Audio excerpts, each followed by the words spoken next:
ഷിരൂർ ദൗത്യം സംബന്ധിച്ച വാർത്തയിലേക്കാണ് ആദ്യം പോകുന്നത്. ഡ്രഡ്ജർ ഉപയോഗിച്ച് വിശദമായ തെരച്ചിൽ ഇന്ന് ആരംഭിക്കുകയാണ്. അവിടെ ജില്ലാ കളക്ടറുടെ നിർദ്ദേശപ്രകാരം ഇന്നലെ പ്രാഥമിക തെരച്ചിൽ ആരംഭിച്ചിരുന്നു. നാവികസേനയുടെ പരിശോധനയിൽ അടയാളപ്പെടുത്തിയ സ്പോട്ടിലെ മണ്ണും കല്ലുമായിരിക്കും ഡ്രഡ്ജർ ഉപയോഗിച്ച് ആദ്യം നീക്കുക. നിലവിൽ കാലാവസ്ഥ അനുകൂലമാണ്. അരുൺ പൂപ്പറമ്പ വിവരങ്ങളുമായി ചേരുന്നു. അരുൺ, ഇന്നത്തെ തെരച്ചിൽ എങ്ങനെയായിരിക്കും അരുൺ?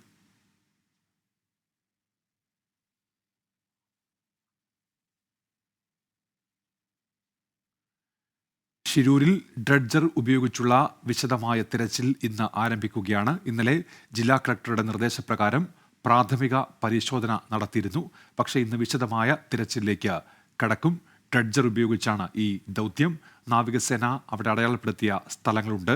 ഈ ട്രക്ക് ഉൾപ്പെടെയുള്ള സ്ഥലങ്ങൾ ഇന്ന് നാവികസേന അടയാളപ്പെടുത്തിയ സ്ഥലങ്ങളുണ്ട്. ആ സ്ഥലം കേന്ദ്രീകരിച്ചുകൊണ്ടായിരിക്കും ഇന്നത്തെ പരിശോധന. അരുൺ പൂപ്പറമ്പ്, അരുൺ, എങ്ങനെയായിരിക്കും ഇന്നത്തെ തിരച്ചിൽ അരുൺ?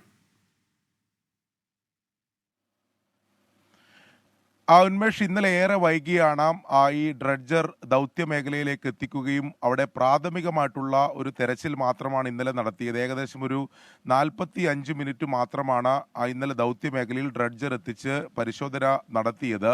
എന്നാൽ ഇന്ന് വിശദമായിട്ടുള്ള തെരച്ചിൽ ഉണ്ടാകും എന്നതാണ് നമ്മൾ മനസ്സിലാക്കുന്നത്. അതായത് നേരത്തെ നാവികസേന ഉൾപ്പെടെ അടയാളപ്പെടുത്തിയ സ്ഥലങ്ങളിലായിരിക്കും ആദ്യം മണ്ണും കല്ലുകളും നീക്കം ചെയ്തുകൊണ്ടുള്ള തെരച്ചിൽ നടക്കുക. അതിൽ ഫലമുണ്ടാകുമെന്ന പ്രതീക്ഷയാണ് ജില്ലാ ഭരണകൂടം എന്തായാലും പങ്കുവെക്കുന്നത്. വേലിയിറക്ക സമയത്തായിരിക്കും കൂടുതൽ ഡ്രഡ്ജിംഗ് നടപടികൾ ഉണ്ടാവുക എന്നതാണ് നമുക്ക് ഈ ഡ്രഡ്ജിംഗ് കമ്പനിയിൽ നിന്ന് ലഭിക്കുന്ന വിവരം. അതായത് നാവികസേന അടയാളപ്പെടുത്തിയ 30 മീറ്റർ ചുറ്റളവുണ്ട്. അതോടൊപ്പം തന്നെ റഡാർ, ഡ്രോൺ പരിശോധനകളിലുള്ള സ്ഥലങ്ങളുണ്ട്. ഇവ കേന്ദ്രീകരിച്ചുകൊണ്ടായിരിക്കും ആദ്യഘട്ട തെരച്ചിൽ. പിന്നീട് മാത്രമേ തെരച്ചിൽ വ്യാപിക്കുകയുള്ളൂ. 3 ദിവസത്തെ കരാറാണ് നിലവിലിപ്പോൾ ഈ കമ്പനിക്കുള്ളത്.